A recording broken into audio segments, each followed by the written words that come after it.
Whoa there, traveler. Nothing but shit takes in there. Better be careful. So, a player told the DM that his homebrew rules were trash. So, session's canceled. Welcome, everyone, to this terribly opinionated episode of the Sessions Canceled podcast. I'll be your thought provoker for today, Percy Glaxon, Matt. Today I'm with the boys. God damn it, Matt. Josh. Hello, I am also here. And Isaiah. I only have good opinions, but hey, what's goody? Oh, well, that's what we're finding out today. Yeah, Sam thought he could escape the warp, but just you guys have one too many briefcases behind. We keep swapping who goes in the warp. So like it was Matt, now it's Sam. It's a whole thing. Yeah. Sam was trying to make his way out, and then the Daka squid came for him, and the Emperor protects, but not from the Daka squig. The fuck is a Daka squig? It's a squig covered in guns. What's a squig? In our Discord it's chat. It's like a tiny Pomeranian with a bear trap for a mouth. It's pretty brutal. So a Daka squig's about 20 times the size and is covered in rocket launchers and Gatling guns. And there's probably a fucking ICBM in its stomach. God, what of these days Isaiah, you gotta do a 40K video, just like a lore talk or something. Like that'd be sick. I can't do that because then we're gonna be ripping off Adeptus Ridiculous, and I love those guys too much to do that. Oh really? Oh shit! Damn. Shout out to Ricky, DK, and Shy if you ever listen to this. Hello. Anyway, Daka squids. Yeah. Squig. Daka squig. So speaking of squids. Speaking of squids, yeah. Yeah, what a terrible Actually, segue. real quick. Yeah, I thought you were about to actually funny 40K lore I heard once? Yeah. Here, I'll let you know some funny 40K lore I heard once. There was once an orc who found a tank, and he named it Gork's Foot. Gork is one of the twin gods of the orcs, Gork and Mork. And another orc came up and said, no, you can't name your tank Gork's Foot, because my tank is named Gork's Foot. So that orc named his tank Gork's Other Foot. My fucking god. Madmans. I knew that story already, but it's still stupid. I love the orcs so like all my 40K knowledge is orcs, and I love every second of it. Yeah, it's like yeah. I mean, look, that's valid. I'm just gonna replace all my like D&D 5e lore and just replace it with all the 40K orc lore. Oh my god. My guy, I unironically like made the like Fallout super mutants in my setting into 40K orcs. Yeah, fuck yeah. I mean that makes sense. That's sick. They're the big green people. Fine. I mean, yeah, they are. Speaking of big green people, another terrible segue. Yeah, Matt, you really got to work on this. Was the first one supposed to be a mind flayer joke? No. Oh, that's a good idea though. I should have done that. Wow. Wow. Yeah, right.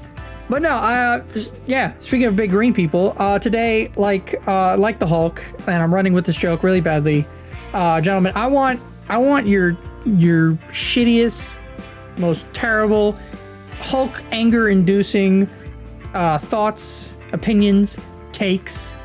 We decided again. The chaos of the previous episode wasn't enough, so we're ramping the chaos even further. We're going full bore. The Chaos Gods gave me one giant D20 to use, and by God, I'm going to use it today. All right. The Chaos Plateau. Is there any rules we want to establish here? Do we want to put any guidelines in place on this? Ow, my foot. No getting salty. That's my other rule. than that. Okay, as long as we're down. Yeah, no getting salty. No really like, because I know we joke like we are, we opinionate, we give our thoughts on like I think D&D y'all are and like other. misunderstanding what I mean by rules. Oh, what? I'm saying like, do we want to go round robin, and then like how do we want to like what's the order? What's the methodology here? What's the bracket rules? Yeah, Is this a so double elimination, single elimination? Sorry, so I think we round robin it. Each one of us we give one take, we discuss, and then we have a final vote on whether or not it's a shit take or not. Or actually, you know what? Yeah. We will allow for initial voting on shit take or not shit take, and then we explain it. Argument. And then you get to provide your argument, and then after that we get to see if it penultimately a shit take.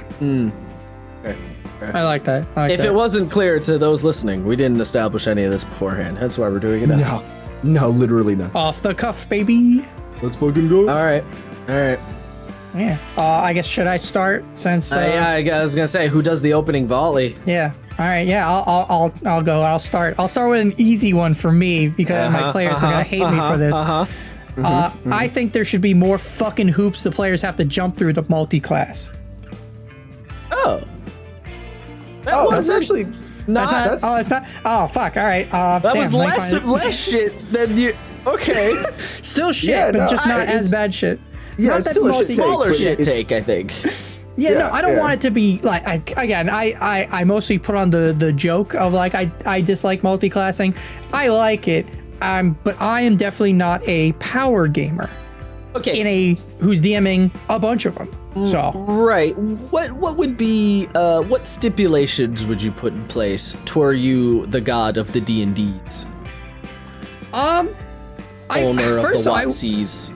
I'm not a math guy, so I want to first ask like the people who made the game and everything. Like, what is the number with 13? Why was 13 the chosen number and not like, I don't know, 14 that gives you a +2 in a stat? So I believe for 5e? I believe the logic behind that is that a 12 is a +1 in a stat, which is to say, if you have a 12 in a stat, you have a +1. It means you are relatively good at that thing. A 14 bumps you to a +2, which implies you are not only good, but quite proficient. So I think the idea with the multi-classing is you don't necessarily need to be 100% proficient with said stat, but you need to be on your way there, so they kind of made it a halfway point. That is my understanding of the design behind it. I've also heard... That's sort of the conclusion I came to as well. Yeah, I've also heard some arguments about how the same reason that the giants items that give you the strength of the various giants are all odd numbers is because an even number, you can kind of think of it like, so an even number gives you a plus whatever, +1, but an odd number on first glance may look like it doesn't do anything. But sometimes those odd numbers do actually factor in ways that are not immediately apparent. So it's like, even though you have, 13, so you don't have a +2 in like strength, let's say, you having a 13 in strength does mean you can lift more than someone who has a 12 in strength because of how the math jumps down or works out.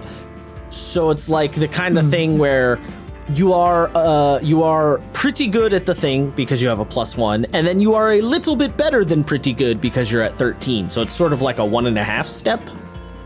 And then I think part of the other part of the oh, that was a bad sentence. Let's try that one again. I think another part of the logic is that if you have a 14 in a stat, presumably you're already that class, right? Like, it's the kind of logic where it's like, well, the character with 14 charisma probably already is a paladin because they have quite good charisma. Is sort of the like general, not that that's always like true, but I think that's sort of the general thought. Right. Oh, okay. There could also maybe there's some really fancy math underneath that I don't know about. That's totally on the table. I don't care about math. Math can lick my balls. But it's a core foundation of the game, Josh. I know. Totally called Doesn't math mean rocks. I have to like it. I mean, same, but... Well, something interesting that I was thinking is, while I like... From one perspective, I agree with you. I think it is very easy to multi-class, which is to say, if your GM allows it, you can do it.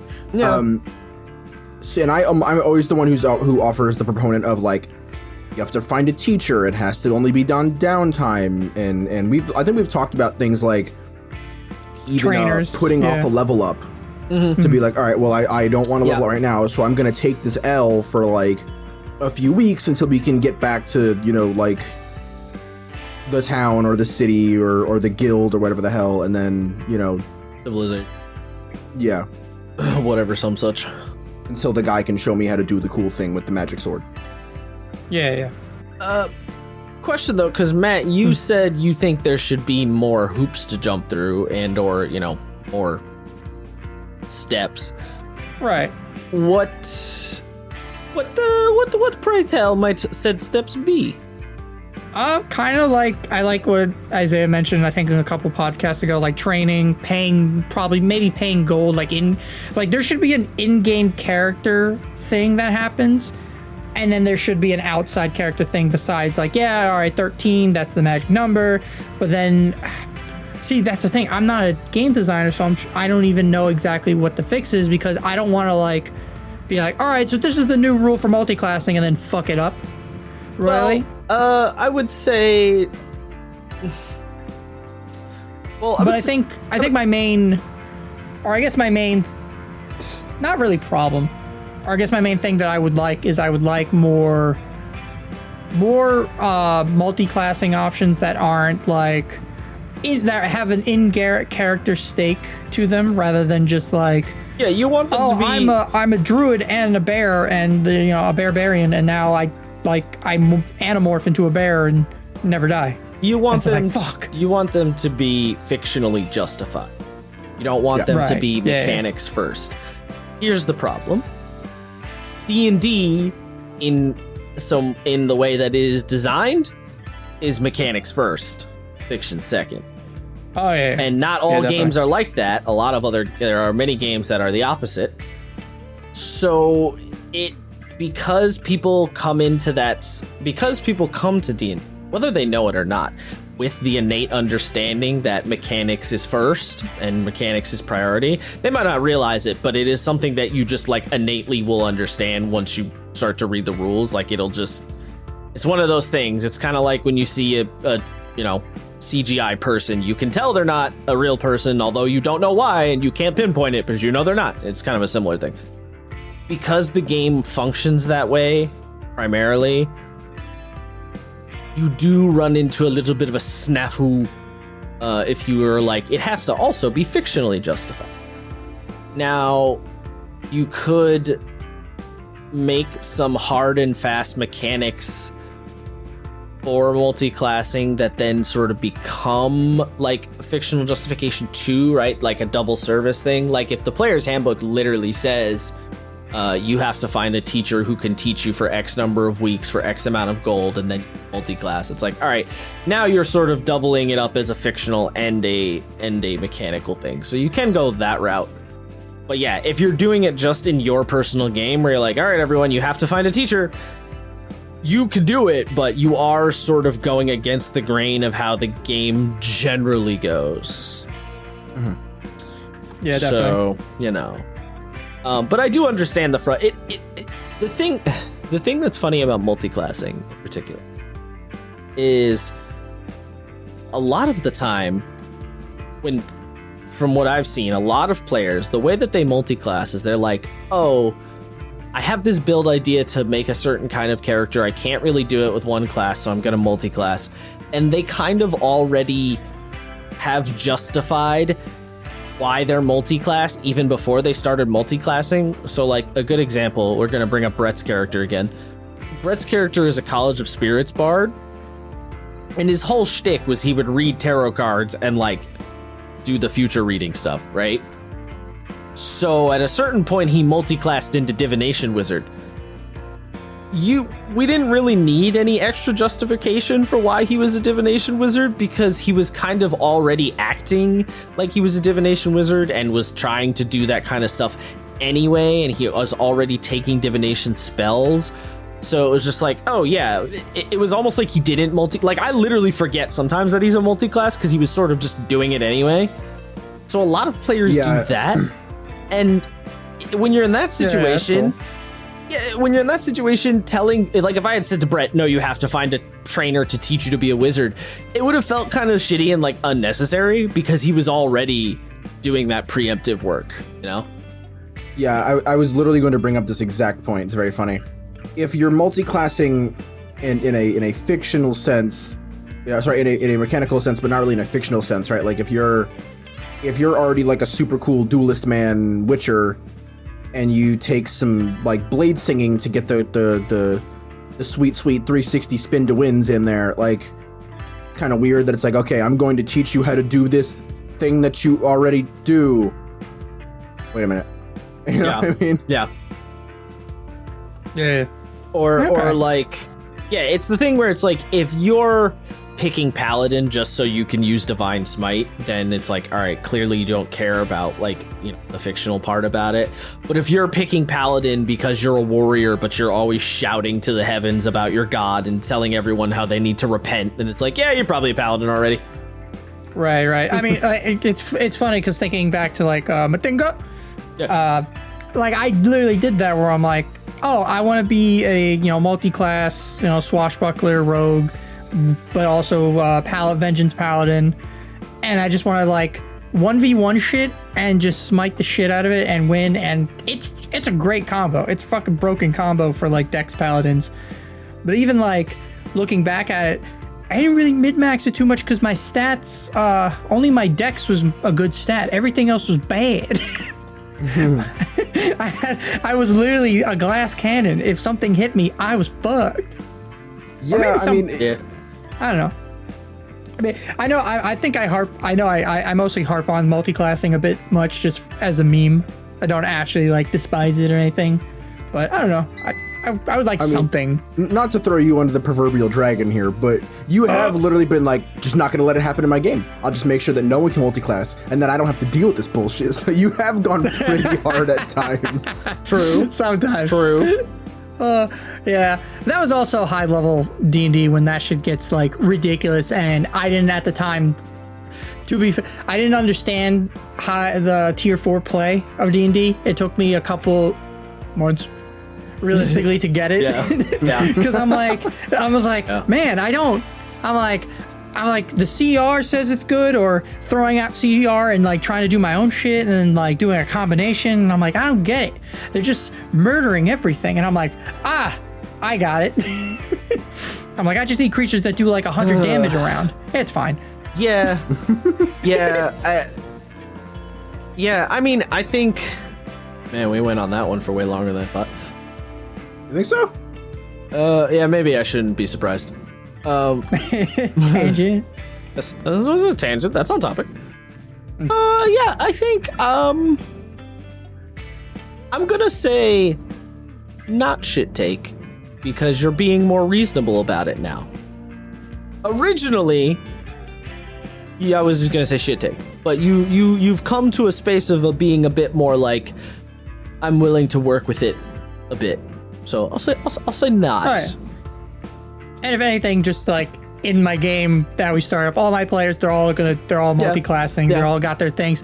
And I didn't really been like, the only thing I had was that subclass like rule. And that was it. Other than that, I was like, fuck it. You know, I'm like, it's whatever. I'm gonna be honest. I thought you were just gonna say, I hate all multi-classing. That's what I thought you were gonna say.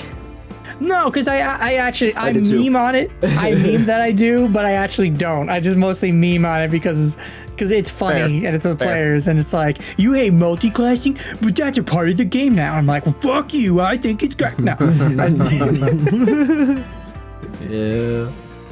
Yeah. Okay. All right. Yeah. So I will have to concur with Josh. I will say, as it is, not a shit take. Woo! 1 point for Matt. Used to be Let's a shit go. take. Feels like less of a shit take for me. Yeah, it feels like much less of a shit take now than it did. Yeah, I've matured, as some would say, in my shit opinions. Congratulations. Sick. Oh my god, what is that? What is that you just posted? Nothing. Don't you look at Nothing? it. It's podcast time. Alright. Don't pay attention to it. Isaiah. Sorry, we have our own separate Discord channel up as we record, and just very easily I'm posting distracted. 40k memes in the chat.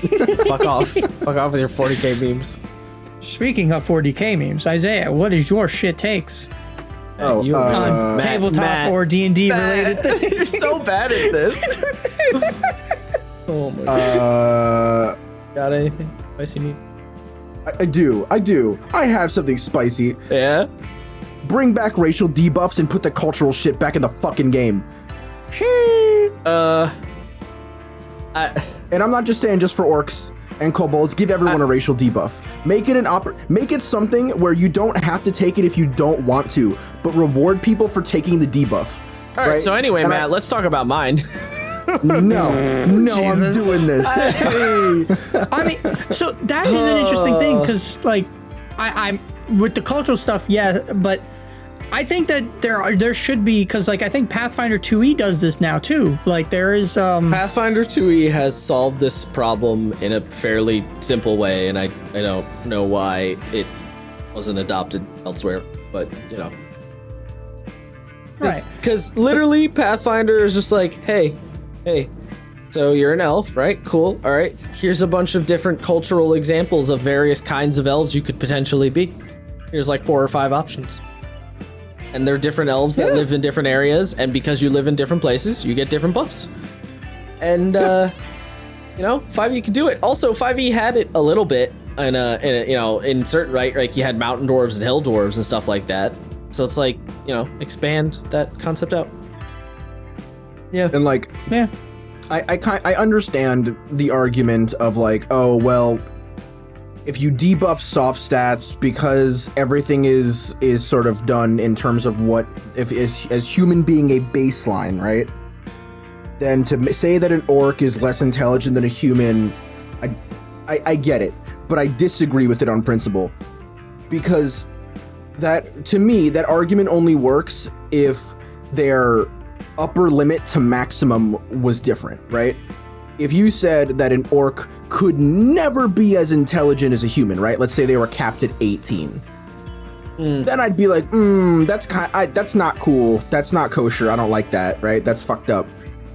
But all it's saying is that orcs put less stock into things like book smarts, right? Where they're more of might is right and instinct is what right, you follow. They don't generally care enough to study. But that doesn't mean that they can't, that they're right? just dumb. They choose not to. And I think, to me, I like that, and it gives players something to play into, right? Like, if people just want to be like, you know, if for the first time player, it's like, okay, I'm playing a dwarf or an orc, right? And it's like, okay, well, orcs don't put a whole lot of stock in like book smarts, but they are very quick to anger, but they're also very quick to forgive if you beat them in a fight. And that can sort of inform a player how to tackle that character. As it stands now, there is no real baseline, so there's nothing. People have this argument with certain shows that are based on satire, right? Where it's like, if you don't understand the product that you're satirizing, then you're not really satirizing anything. You're just making a weird statement that comes off as really mean-spirited, you know? We're just gonna throw the boys under the bus right now. No. I'm not even talking about that. But like a good one is like, I love Evangelion. If you don't understand what makes mecha as like a genre mecha, then you're not going to understand how Eva is a deconstruction of that genre. And you don't need to be honest. You can enjoy something like that for a myriad of reasons. But if you're doing it specifically to the point of, I want to play a smart orc because orcs don't usually put stock in their intelligence, so the fact that I'm playing a smart orc is interesting and it's different, and that could lead to some interesting roleplay differences. But if that's not if there's no baseline, then there's no jumping off point. There's no evolution. Yeah. And to be clear, I don't think that debuffs should always be in the game. I certainly don't want to deal with them all the time, but I think dabbling with them would be cool. And again, put the debuff in there and gives the player a reward for taking the debuff, right? Do you want to go from, normal mode to hard mode? Here's a little something. Maybe you get an extra proficiency, extra language, a +2 to some other stats, stuff like that. A lot of games a lot of games do have that system of a penalty to get extra like character creation points and stuff. And a lot of people have take chagrin with it and are not big fans. So why is that? It's not so. I've not looked at that deeply into it, but my understanding is that a lot of people have a problem with it because they feel like what a lot of players end up doing is, I'm just gonna say my character doesn't have a leg, so I can get some extra character creation points so I can be better at shooting guns, but me as a player doesn't give a fuck or is not going to pay attention to or really acknowledge the fact that my character doesn't have a leg unless I absolutely have to, and I'm not going to think about the fictional or story implications of that because I just wanted extra points so I could shoot guns better.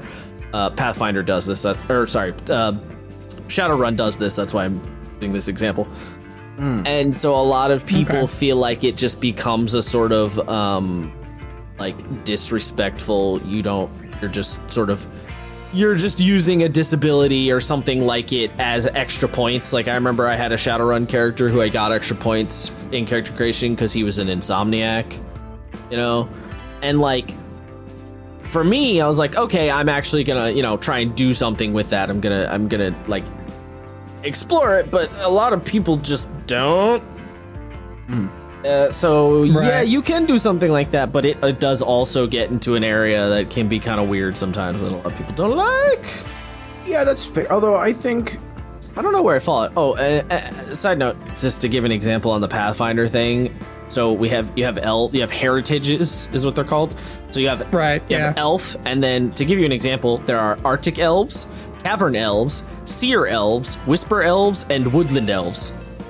So that's 5 different like cultural examples, and you get a different ability. So like cavern elf is, you know, you get dark vision.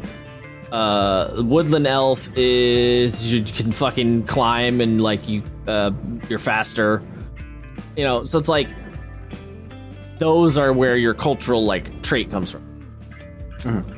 So yeah, you know, there's that method that I don't know. Use.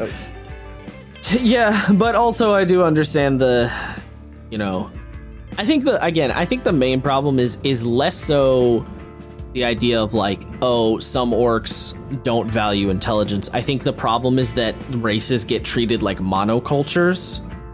That's where it becomes a problem. It's not the fact that orcs are, you know, an orc might be less intelligent than a human because their tribe doesn't give a shit about reading.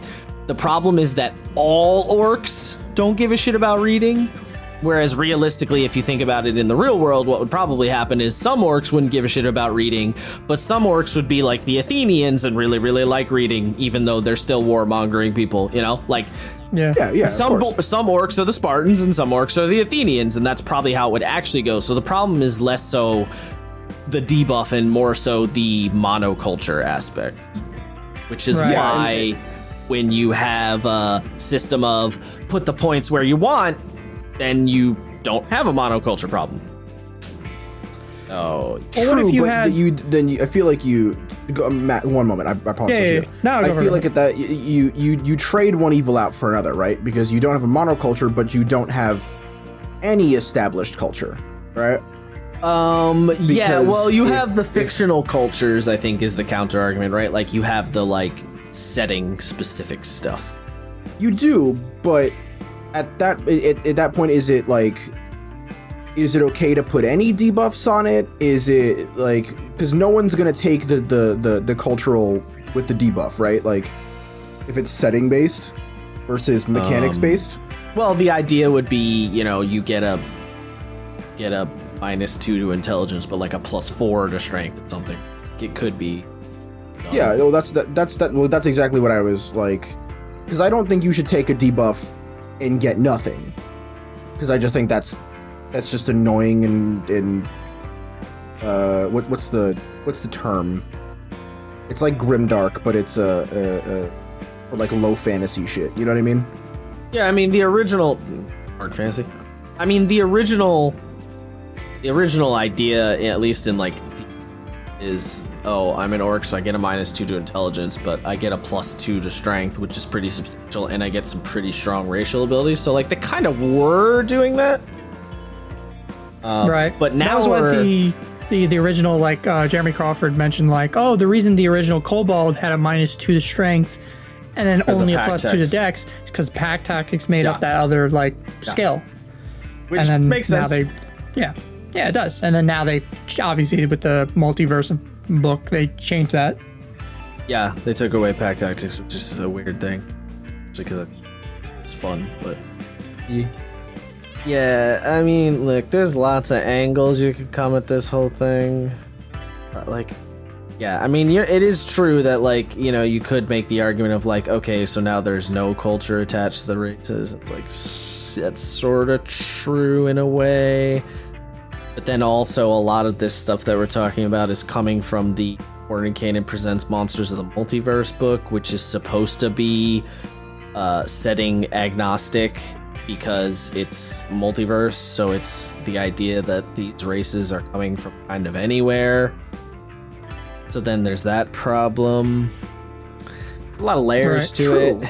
Well, with the whole lineage thing now they're doing and everything, and then what if they added, like, I guess, you know, 5e Turbo Max Enhanced, 5e like, Alpha Flux Redux Guilty Gear Revelator Edition? I'd fuck that one up. Yeah. What if they had the debuff thing going on in there, but like they also had the new lineage thing where it's like you get a +2 to one stat, a +1 to the other stat, or 3 +1s, but then you get a -1 to another stat.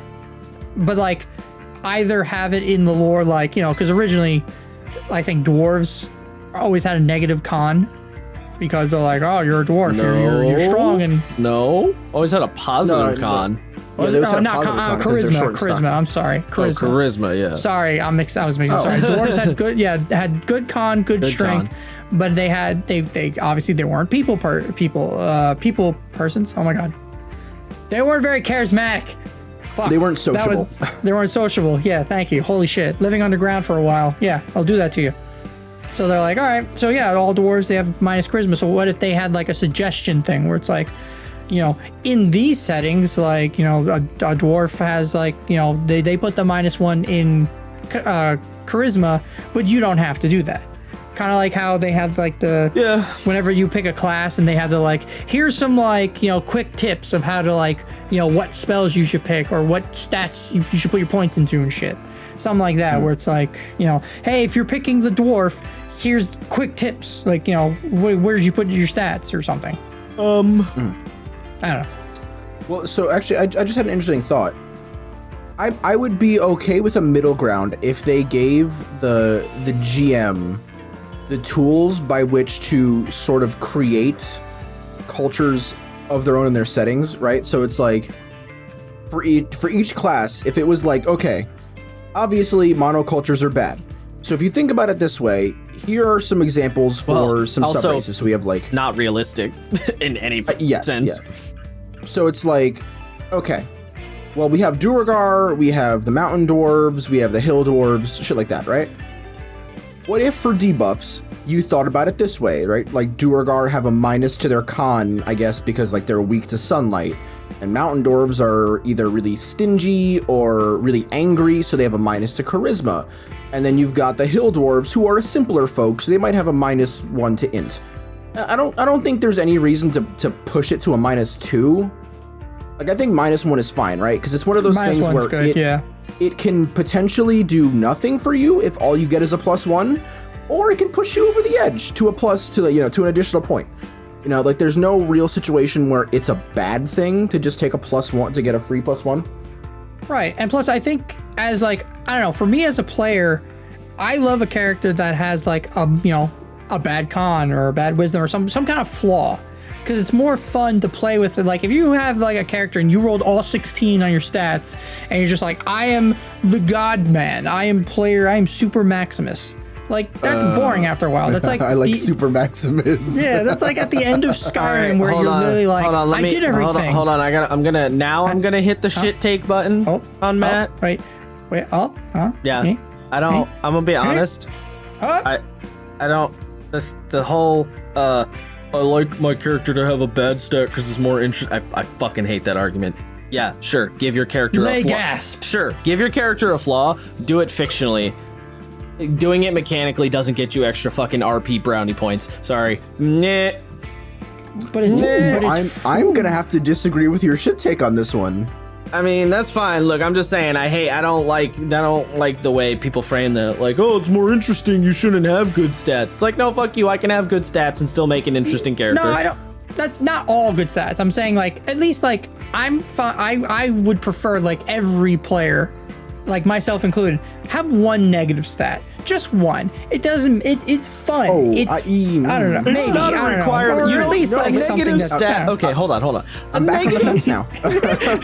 or maybe a 10. Like you're just commoner levels. But here's the problem, Matt. A negative stat does not suddenly mean you're better at role playing. It's not like because you have an 8 to an intelligence, you're gonna make a more interesting character to role play.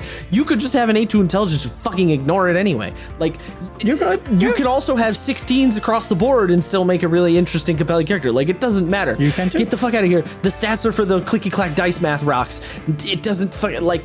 But it's more so. I don't know. I disagree because I feel like you can play into that. Like you could. Like, Sure, yeah, you can. Yes. At the end of the day, it's like, all right, I gotta roll Arcana. Oh no, I'm the barbarian and I dumped my intelligence. Fuck me. All right, Matt. But like, counter. It could make for funny moments. Counter argument.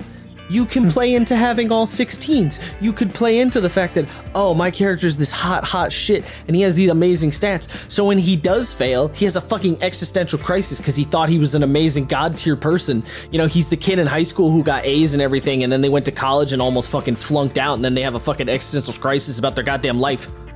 Right. I mean, why not You both? can do it anyway. Why not? Yeah, why not ¿Por qué both? no los dos? You can do both. My point is, I don't like being like, oh, you should always have at least one bad stat. It's more interesting. I'm like, fuck out of here. Fuck out of here. Well, you know, Shrug. he can say he finds it more interesting, but not that it is objectively more interesting. Well, we're judging know what shit I mean? takes, so I'm going to say Matt. We're doing the I plant my flag in the ground. It's like my opinions are facts, and I'm my gonna facts are. I'm going to say Matt gets a shit for me on that one. Trash. No, my funny Even though point that's is, not what we were it's my talking. take I know. being judged. I was about to say, what the I know. I'm sorry. I had to, because I hear it a lot. I hear that one a lot, and I'm just like, nah. It is a quite common take, yeah. It's very common. I think, I don't know this, but I think Mr. Mercer may have said it very early on in CR's career, and it sort of caught like wildfire. He may have. I heard it from Z Bashu. Honestly, that's oh, where I did you? got. Okay. Yeah, that's where I first heard it. I've heard it. And I think he got it from Colville, but I could be wrong about that one. So, I do want to mention. So, there's another counter argument to your point, Isaiah. Not just for the sake of bringing it up, because you were like, oh well, you get a minus, 1 to charisma because you're a stingy dickhead if you're like a mountain dwarf. The problem is, then you run into the situation of, well, different cultures react to each other differently. So you might be a stingy dickhead to humans, but other mountain dwarfs, you probably wouldn't have a -1 to charisma because that's how they all are. So they would probably think you're just a normal homie. And then you start getting really deep in the weeds of like, oh, well, kobolds have a -2 strength to humans, but do they have a -2 strength to other kobolds? And like, then you you can get real weedy on that one. And So that's it's when, like- I think that's with when you have some things- Swole Ball. With It some things you becomes- can, with some things you can't, right? Like, The point is it becomes kind of like unstable ground quick. I think it less so than you might be putting on, but I do see what you're saying. I mean, I've heard that one come up a few times. Well, so like, because the idea, right? If we use the kobold strength thing, right? Yeah, they would still have a -2 because they're both still a tiny, scrawny race, right? So like, But again, relative to humans, they have a +2 relative to fairies, maybe, but Right, that would like- just mean that the fairies may also have a -2 or -1 or whatever. Or -4 if you really math it. Right? Like it gets into some weird spaces sometimes. Well, then you'd have to have something simple like, when dealing with other small races, you have a -2 to your roll as opposed to a -2 to your stat. But then you get into floating modifiers. Yeah, exactly. Yeah, like can you do stuff like that? Yes, but yeah, there's some canoodly rules making that's going to be going on if you're getting into that realm, and that's like a whole other. I don't know. I don't even necessarily. I don't think the game like needs to be that granular or anything. I just thought it was an interesting thing to mention. But neither one of you have It's mentioned. definitely worth mentioning. Neither one of you have mentioned the thing I think of, which is that, having minuses, regardless of the sort of game design aspect, having set, not even minuses, having set stat bonuses, I just like because working in constraints makes better art. Like, That too, yeah. you know, like that- constraints make better stuff. Yeah, I mean that's one of the first things we learned in art school, right? Is like when there is no rule, like when there's no limitations, then it becomes very hard to come up with something constructive or creative. When it's just There's no you guide can at do all. whatever you want. I mean, and you're like, well, do I do something big or small, or Right. should I make it really complicated, or should I make it purposefully simple? And how will someone else view that? So I mean, I feel that. literally. I mean, I'm teaching a bunch of children right now, and like, when I say to them, "Do whatever you want," the response I tend to get back is blank stares. You know, like they tend to be like, you know, The white page. yeah. So it's like, yeah, I you know, I like the constraints because it's like, all right, I have to work within a certain bounds. And then also, if you manage to find a way to break out of said bounds, it becomes more substantial because it's like, oh, well, I'm going to play an orc, but I'm going to play an orc wizard, and I'm going to just sort of deal with that minus to intelligence. You know, like, I'm going to make something out of it. I'm going to deal with it somehow. You know, maybe one of my stats rolls is really good, and I got a 20, so now I'm at an 18 intelligence. Or, you know, maybe I have, there's a feat I'm going to use. Like, there's some interesting stuff you can get out of building from constraints and rules and like, something everybody take a shot. Something that I found really interesting in Apocalypse World is when you are assigning stats in Apocalypse World, you have to pick a stat layout, and the stat layout, the stat spread, is determined by your playbook, which is roughly equivalent to a class. So if you're, you know, of course now I can't remember. There's a real simple formula to the stats. It's like you always end up with an overall, like overall 3 to your character, like 3 bonus, if I remember correctly. But like wow, the words are slipping away. I'm tired. But it's interesting because, you know, like if you make.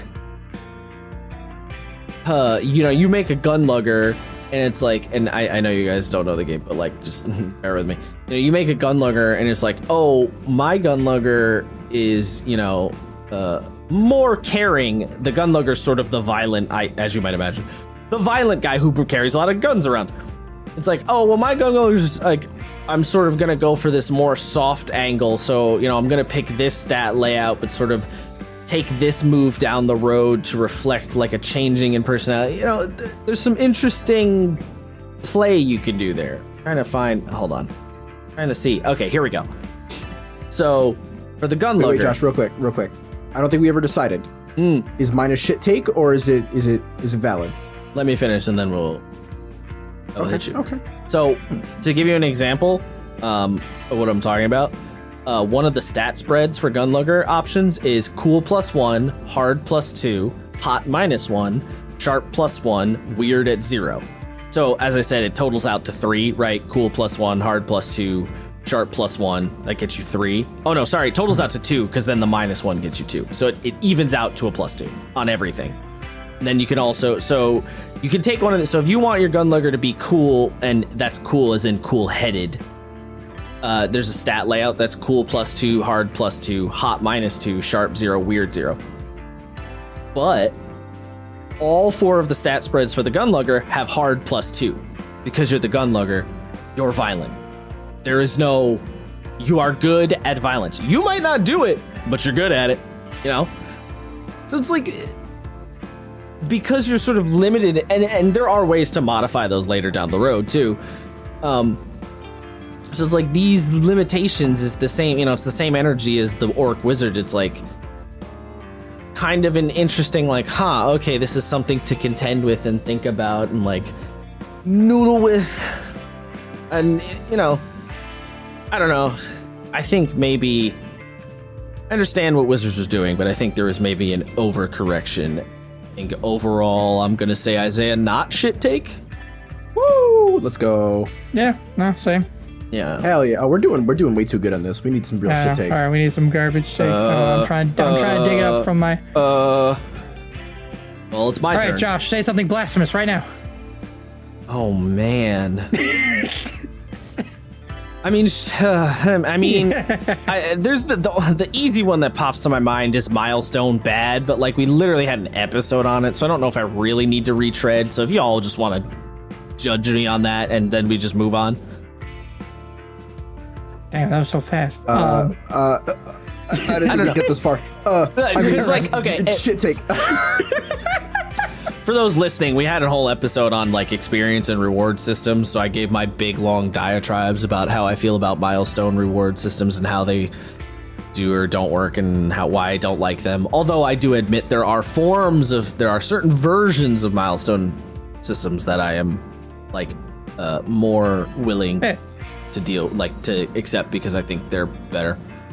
Yeah, like because I remember, I think it was that episode or one of the other episodes we talked about the vestiges, and you're like, oh, I like them better this way than the fabled Post magic the link items. in the doobly-doo.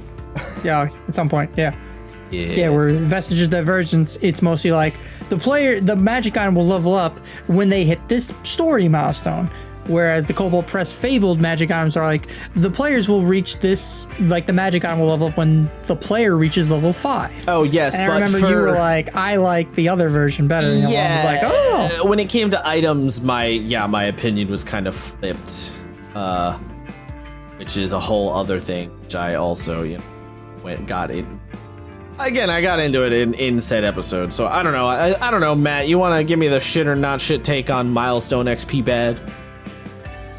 Yeah, because you know me. It's I am Captain Milestone. All right. It's easy. It's easy for the DM. It's less tracking, and I actually wrote a whole thing down if I can find it. So I'm not gonna argue right now. But like I don't. So but here's the you've thing. heard my arguments. Yeah, I've heard your arguments. I think the main thing is it comes to DM preference. It comes to players because I do know that there are like a lot of my players. They prefer XP over milestone, and like a lot of people they like calculating. They're like, ooh, I have the numbers. Oh, we're only 300 XP away from leveling up. Oh, I can't wait. But me as the DM, it's like I hate tracking all that stuff. It's another layer of DM work that I could easily just not do, and my games would still run just as well, if not better. At least that's for me. And then this could be like, oh, maybe not lazy DM, but more so of I have a lot of work. DMs we do a lot of work sometimes. You can half-ass it as a DM, but like I'd like to think that at least I like put in a little bit extra, effort. And for me, it's like if I can make everything a little easier on my quote-unquote workload for a game, I will try it, and that's where I feel like, at least with XP versus milestone, where it's like it feels more right for me to like have a narrative like level up system where, and I know that's not really what milestone was intended to be. No, it was. No, it absolutely. That's what it was. Was the story? I thought it was. Yeah, because I'm talking to my players about it with my current game that I'm doing. And I basically laid it out like, hey, so this is how you guys are leveling up. This is the milestone system we're using, like, because it's basically with Strixhaven, it's like every year you guys level up a couple of times. So like 1 year you'll level up 4 times, 1 year you'll level up 2 times, and then so on and so on. It's not set in stone. Oh, I hate that. What, the Strixhaven thing? I hate that it's not set in stone. Ooh. What? That they don't. What do you mean? It's not like set in stone. Like that it's not like, set levels. That it's not 1 year equals 1 level or 1 year equals 2. It's random amounts. Because it's college, so it's 4 I years. don't give a fuck what the reason, Matt, is. I don't like it. I don't care. No, I don't like it either, but I just figured I'd explain it. See, this is my problem. This is my problems with milestone. You go, all right, yay, oh, we finished the college year, we get to level up. It's like, actually, you don't level up this year, you get to level up next year because the book says so. Book can suck my fucking nuts. Oh, Yeah. Or like with Mad Mage, because I'm gonna be running that too. The first like half of the levels, it's basically like the players, if they kill everything in the dungeon, they will level up, or if they just complete the dungeon and move on to the next one, then just level them up with the milestone. So they give you both options of like, if you want to count XP, you can. However,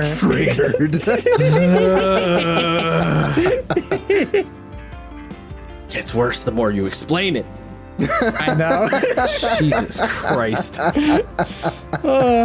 right, so I have the one shit take, but that was a quick one. Should I try and think of it? Should I come up with another? Yes. Oh, I think of have another another. I have another. And both of you all baby. can eat my left nut. Encumbrance Oh, no. tracking isn't that bad. Trash. Encumbrance tracking isn't that bad. takes. Fuck y'all. No, all I hear is trash. We also had an episode about this one. Right. I don't know. I feel like it depends Go on ahead, the game. Matt. It could be interesting.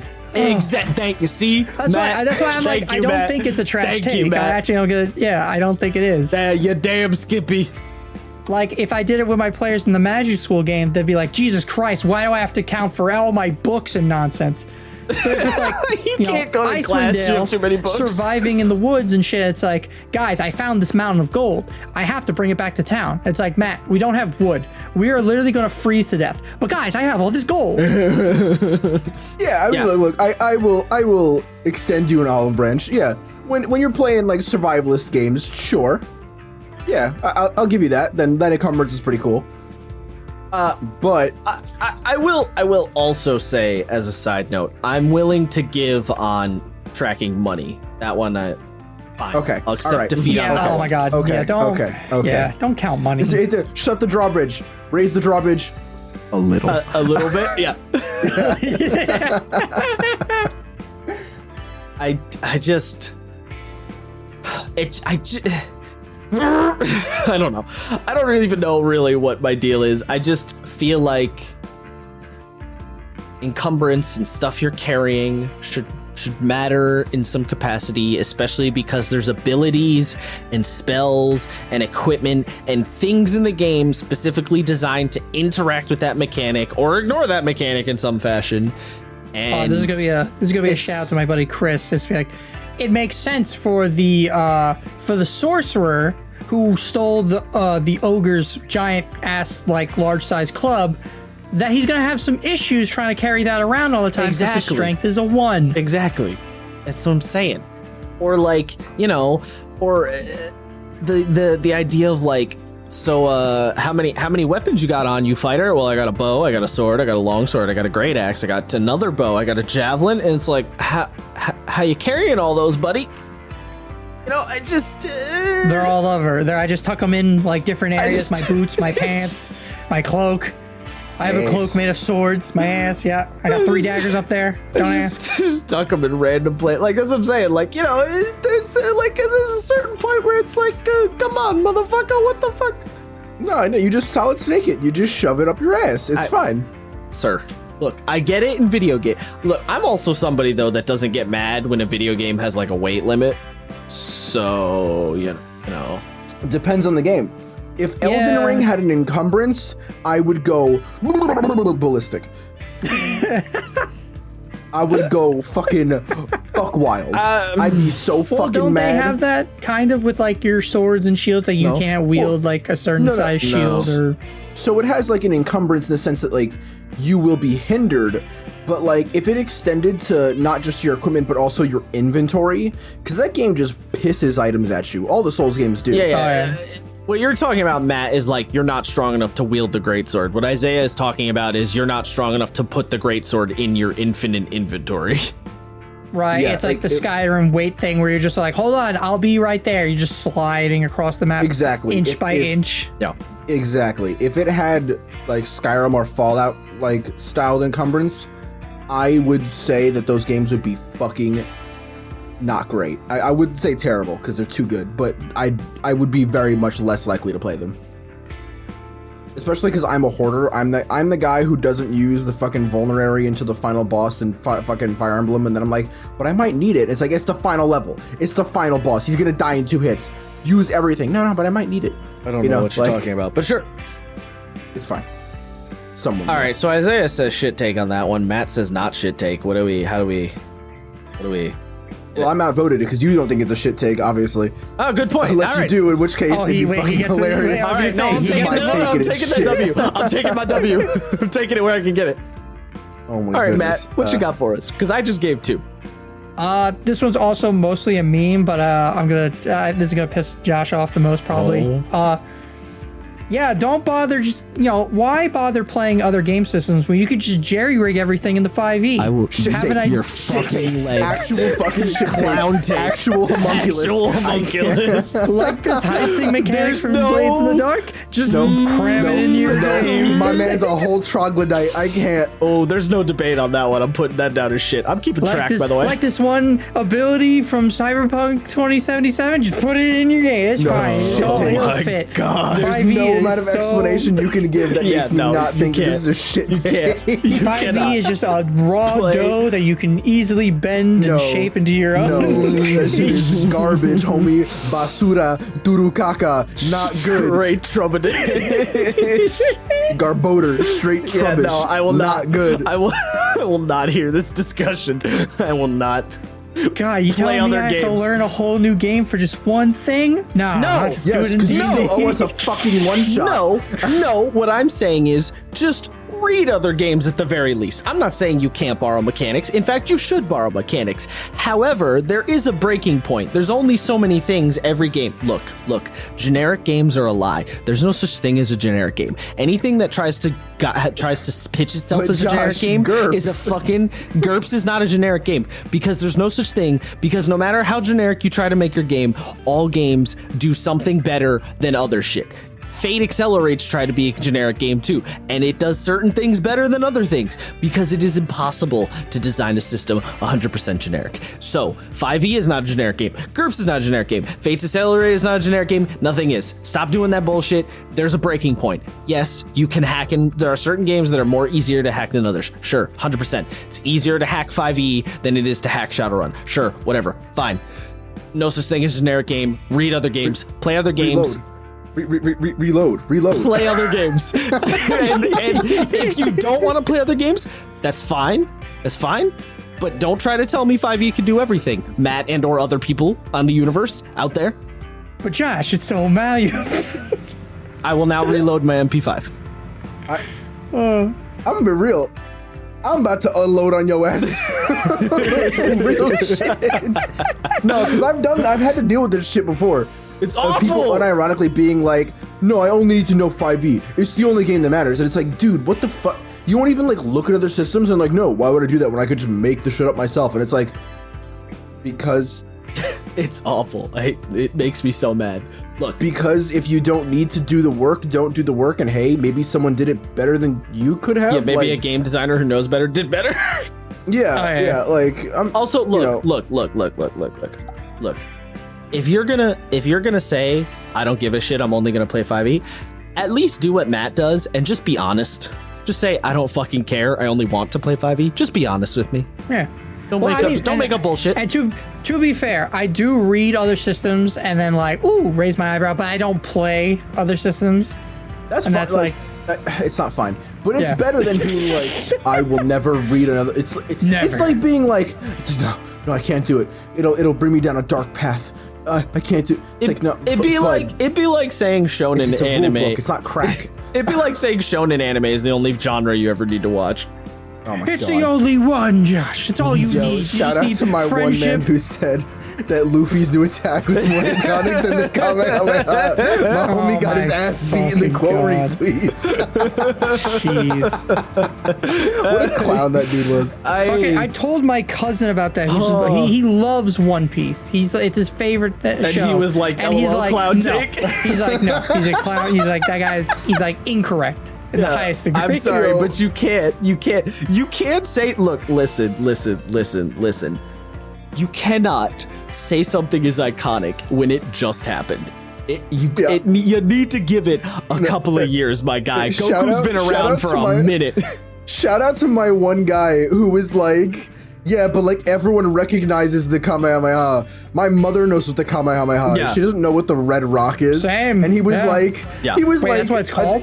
I think the guy said it was like familiarity and like notoriety doesn't equal iconic, and it's like, what? Wait, that's literally isn't what that the the word exactly what it definitions? means. Are you insane? Oh my god. Yo, Josh, put random Twitter guy down for shit take. Shit, take random Twitter guy. Luffy's Yeah. red rocket is more iconic. Yo. All right, Brett, so please give us like a tick, like put like a tick in every time something is a shit take, and put my man down for about 99.5. It's the Yu-Gi-Oh! Life points, like.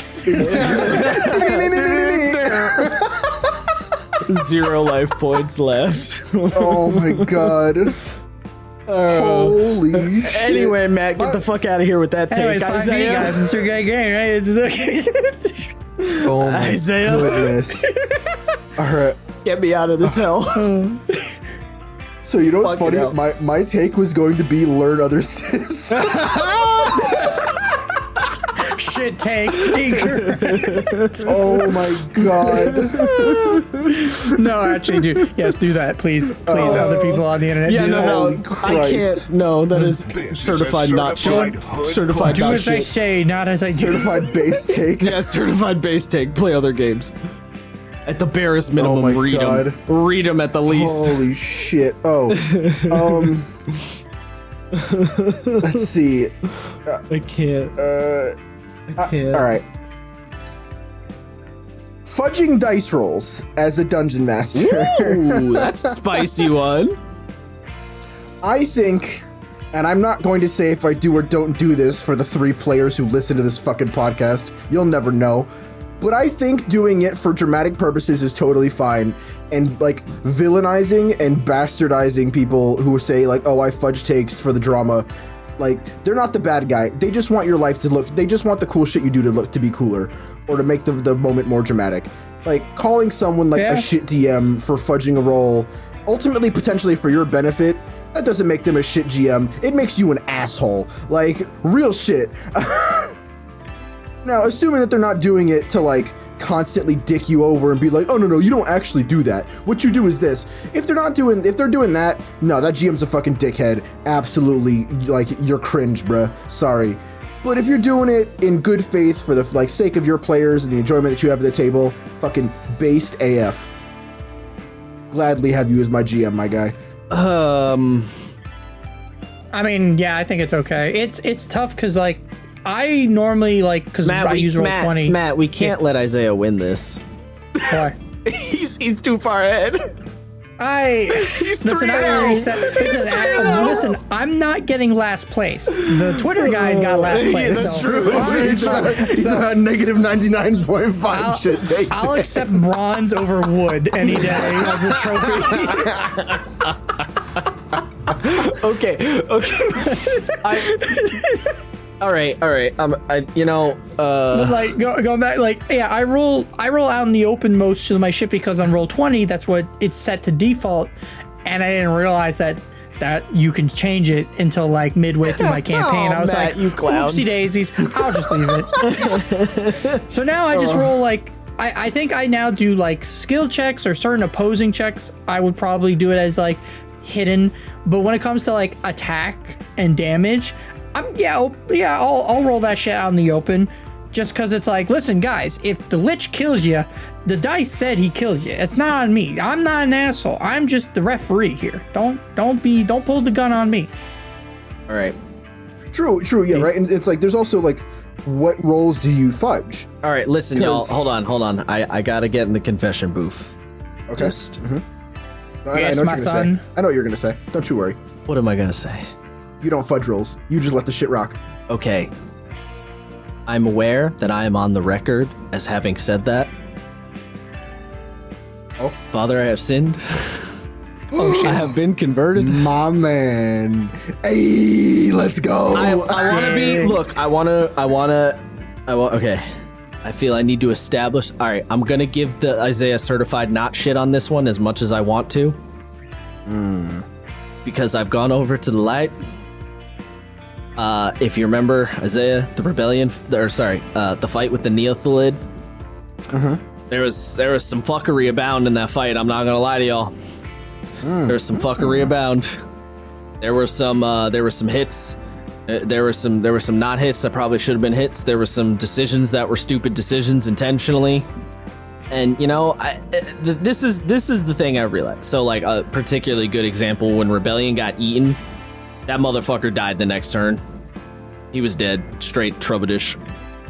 I chose to be like, no, I don't want to. I don't want to. because there's a very specific reason here. There's a very specific. This is my thing about fudging dice rolls. I don't want to fudge the dice rolls for drama, right? Or to like make a player look better or cooler or whatever. Because the dice rolls are the drama in the moment. And I want them to take us where they may. Because if we weren't using dice to play a game and let the dice guide us, then why are we playing a game? We could just be playing regular make-believe, or we tell stories at each other, right? We could just be doing improv, right? So because we're choosing to use dice and use a game and use mechanics, it's like I want to let them control the flow because that's the point. However, there are certain times where things have gone awry, and when it gets to the zone of people aren't having fun, or this is going to have really negative, unnecessary ramifications, that is when I look at it and go, okay, this is where we have to start fucking with numbers. And I think we should extend the idea, dice roll fudging, I think I want to extend out and say, just fucking with things in the background, because it doesn't always have to be dice, right? Like part of what the Neothalid fight is, I just had him make tactically stupid decisions, right? For example, if you remember, Brett's mount, he ate the mount. That was not the smart thing to do. The smart thing to do would have been to eat Brett's character, right? But I intentionally had him waste his turn on killing something that didn't matter, So, and the reason was because we were at a point in my game where everyone was like, hey, fun is not being had. We're annoyed with what's going on. We don't want to deal with this particular thing anymore. Let's just wrap things up and be done. And we all agreed that the next session would be the last session. Let's just do the boss fight and then be done. And I said, okay. So I didn't want to have this because they were protecting, for Matt and listener context, they were protecting the character Rebellion, the NPC. They were protecting him, and that was their job. And if he had died in the last fight and the last session of the arc, it just would not, when already we were at a point where nobody wanted to deal with it anymore, there was just no point in dragging it out. I just didn't want to have to deal with that problem. So I was like, no, I'm just gonna have him not die, So that is when I think fudging things can be done, when you need to be like, all right, like fun is not being had, or I fucked up as a GM, or or maybe it's even a situation where like you made an encounter that was supposed to be easier, that you didn't realize some math worked out a certain way, and all of a sudden now you're like, oh, this is really not the spot where I wanted, like, oh, now I'm in a weird you know what, let's just make some adjustments and like move past it because I fucked up. That is the place. But yeah. Okay. But yeah, just like general, like fudging all the time, just to sort of be like, oh, it'd be way more dramatic if the Lich hit here or if the player hit here. I don't like doing that. But doing it for the sake of like keeping the cohesion, keeping people happy, and or fucking up mistakes, I think is where it's appropriate. I will now leave the confession booth. This is I'm definitely a little bit more lenient for where I would theoretically use it. Allegedly. Where I would allegedly use it. But that holds true, right? Like, don't make the game like so comically easy that like there's no point in playing the game when you could be playing make-believe. But also, if they're just getting dicked on relentlessly, like, what's the harm, right? Like, just making one hit miss or making one miss hit. That falls into the area of like, oops, I fucked up if they're getting dicked on relentlessly, Like usually, not always, but usually. Yeah. Well, I mean, like, you know, if the enemy's AC is like 15 and the players don't roll above like a 13 with modifiers the whole fight, and like the perfect situation where like, oh, the player shoots the arrow, the guy like loses his footing, and then the next attack has miraculously a +2 to hit, stuff like that. Like, that's ultimately for the player's benefit, because I feel like personally, very few players actually want a TPK level loss, right? Some people are like, oh, if it's a loss, Yeah, it's you a want loss. you Let want me a lose. character or two, maybe at the most, to die, or you want to fail the mission. You don't want to be wiped out. Yeah. So Generally. you being like, oh, Paladin, Yeah. you're, you know, this one enemy that was giving you guys such a bad time that you couldn't hit with your Divine Smite. You finally hit with your Divine Smite, and it does double damage because guess what? It's a fiend. Fucking go for it, dude. You know what I mean? Like, Just I don't see decide, the harm. decide he was. Yeah, like, you can do what you've been doing with the Dredge, right? Or, like, the Dredge are almost all weak to Radiant, even if they're not Radiant weaknesses in their actual stat block. Yeah. Well, I decided You can that just do something like way that. ahead of time, but yes. No, I know, but, like, you know, the idea still holds true, right? Yeah. Yeah. All right. So Isaiah's 3-0, Matt. This is a problem. Hey, dab. What the fuck's going on here? Oh God, is it back to me? We even have an order here. You got anything, Matt? I think It was Matt, then me, then you. Oh fuck. Well, no, I think it's Josh's turn now. I think. Yeah, because mine was Jerry Rig 5e. Yours was play other systems and fudging rules. Oh man, I'm trying to think of like. Oh, I'm feeling a little. Feeling a little what? What? Yeah. I just thought of one that's kind of funny. I don't know. Is this a you? I don't play 5e without a battle map. Is that a shit take?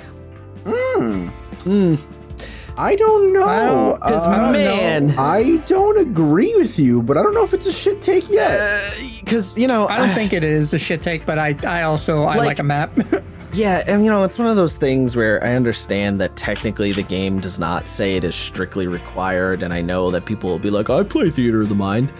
But it just, when you play with a battle map and without a battle map, right? Like when you try both out, it's so obvious that the intention is with a map. Like it's such a smoother flow and experience when you have a map. And I understand that a maps are pain in the ass. And I'm gonna be honest, maybe this is the real shit take. Fuck maps, man. That shit's so annoying. Like just fuck dealing with them. Can't live with them. Can't live without them. Yeah, pretty much. Like, you know, so it's like, you just, I don't know, man, the game just doesn't really work without a fucking map, I feel like, you know, like, and sometimes the map is real simple. Sometimes literally it's not even a map. It's literally just having the grid to make measurements is sometimes literally all you need. But fucking something, man, Theater of the Mind is it's a pain in the ass. Pain in the ass. And I wish it was. Yeah, I mean, so I said this to you, and I'll put this out to the general audience. Theater of the Mind works its best, and I will honestly say only works, if you're dealing with very simple situations. Yeah. A la, it can't you're be surrounded around a complicated. campfire, or it's a one-on-one duel, or it's... You're fighting a giant frog hemoth or something, and it's just like Yeah, you it's versus Fighting one in a of it. box. Yeah, fighting in a box. In a But cardboard the box. second you have multiple variables, it fucking falls apart. It falls Verticality apart. or a shitload of enemy. Verticality's a big one. Yeah. Actually, I mean, feel like like- it can work with like if you're doing like a Lord of the Rings like army situation. I feel like it can work with Well, like that's that because different. it's like you could just hand wave like there's 100 guys, you Legolas like 30 of them. It's Yeah, well, yeah, in that instance, absolutely, just because it's impractical to have that many things on a board. Yeah. But That's like, different, if you're though. doing, That's mass combat. Kind of its own. for example, Okay. Let's see. I'm trying to think of one of the theater of the minds that I did that like just Fell didn't apart. fucking work. Yeah. I mean, If I I can tell remember- you one. I mean, yeah, The but I didn't magical wanna call you Sharknado. that. The magical Sharknado. Look, Yeah, I really liked The that fuck? idea for an encounter. In theory, it got a little confusing at times. Yeah. Magical Sharknado? What? So, It was- you go for it. there was an area that was like a sort of magical tornado that I was using the Tasha's magical phenomenon rules. So like when a spell was cast, you'd roll on the table. And the second roll of the table caused an anti-magic field, so spell casting stopped. But it was a giant, like, swirling magical area with like large rocks, like boulders floating around in it, in like in a shit. twister motion. So it's like you could climb on the rocks, and there were the Star Lancers from the Spelljammer compendium that came out when they announced Spelljammer. I used the Star Lancers, and I made the joke that they were sharks because they look like weird sky shark monsters. So it became the magical Sharknado. And there was verticality, and the characters had to jump from platform to platform while getting attacked. And also there was like, they were rotating in a circle because it was a twister, right? There was just a lot of shit going on at once, and I didn't have the necessary things set up to like make it make sense and be clear. And so it just really got crazy. But I don't think you can do that with a map. Right, though. that's the problem, is I couldn't think of any good way to do it with a map, but I also just didn't have the proper, like, indicators in place. So it got, fishy. To say the least. Yeah, I mean, like the last encounter I did that it didn't really work was the players were camping out for the night, and their back was against like an 18-wheeler. And if you think the Scourge Beasts or like the werewolves from Bloodborne attacked them, they're just like these big mutated wolves with like gorilla arms. Two of them jumped up on monkey. Two of them jumped up on the truck, and one of them grabbed a character by his face and was dragging him up, and the other ones flanked them, but also there was trees and like there was foliage that they had to like work out and get around, and it was dark, so they couldn't see everything, and only one character had a night vision scope. It just got crazy sort quick. of became it just became a clusterfuck, and I had to constantly re-explain where things are, what they see, what they hear, who is being grappled, who's being attacked. It got real annoying for me, like a round and a half in, and I was like, oh, I'm already not in the mood for this. You're like, oh no, I've given myself bad homework. Exactly. Actually, shout out to the one NPC they had at the time who got a kill by throwing a tomahawk. It was so great because I was like, oh, he's not going to do that much damage. It'll be like a good keep away. Maybe he'll get focused, then he fucking crit.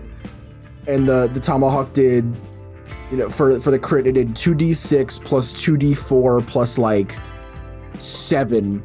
And the creature had just like 2 hit points left, and I was like, yes, I love this. Nice. It was pretty great. But Yeah. yeah. All right, so not shit is what I'm hearing on my take there. Yeah, no, not shit. I'm gonna give you this one. Yeah. I'm gonna say this is not a same. shit take. Yeah, not shit. Yeah. Yeah. All right, Matt, you slice up a fresh tomato and then we'll break. Oh, I'm trying to think. Oh man. All right. I don't think this is to the internet and the D&D Reddit. This is probably a bad take, but I don't think this. I think the monk is a good class. I think. I think it's good. I think it's a good class. I think it's great. It's not supposed to do damage. It's not. Yes, it can, but that's not what it's supposed. That's not its main shtick. It's weird. Kind of like one of the big things we keep saying with like a lot of these classes were like, the fighter. It's like, it's versatile. With the wizard, it's like, very versatile. The monk can also be very versatile, surprisingly. But I don't know. Most people are like, it doesn't do enough damage. Yes. It doesn't have enough health. Yes. It doesn't have enough key. Yes. It has issues. Is it perfect? No. But I think it's good. I think it is a really good class. I don't know. Can there be a simultaneously shit and not shit take at the same time? I'm gonna say no on this one. I'm sorry. No, what? No halfsies. No halfsies or bolts. Well, again, and then this could lead into later down the line of doing a monk episode. I guess what do you guys think it's a good class or not a good class? Okay, I'm gonna say it is a shit take to say the monk is good because I have to add a stipulation to this because I like monk. The problem is monk feels like a lot of wasted and or missed potential. A lot of missed opportunity. So I'm gonna have to agree with Josh on this one. As someone who's playing a monk, I agree. There's a lot of like, why you no do the like this or like that. Like, it's a shit take to say it's good because I feel like a disappointed father looking at monk. Okay. So it's not. You wouldn't want more out of it or something. Yeah, like it's not a shit take. 100%. This is not a ding dong. Your opinion was wrong. This is a ding dong monk. Why did you disappoint me? You're wrong, and I can prove it mathematically. Yeah. So yes, shit, but like not in the traditional way. Hell yeah. That bronze medal is mine, baby. Yeah. Let's go, baby.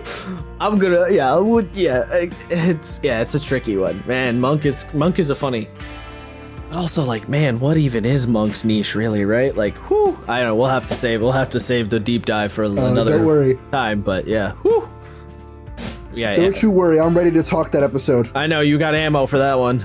Yes, I do. I've played quite a few monks, and every time I was like, "Damn, you're cool," but not. You're only cool because I made you cool. Yeah, yeah, right, exactly, right, yeah. All right, quick pause. Internet, nothing will change for you, so enjoy your 2 seconds of.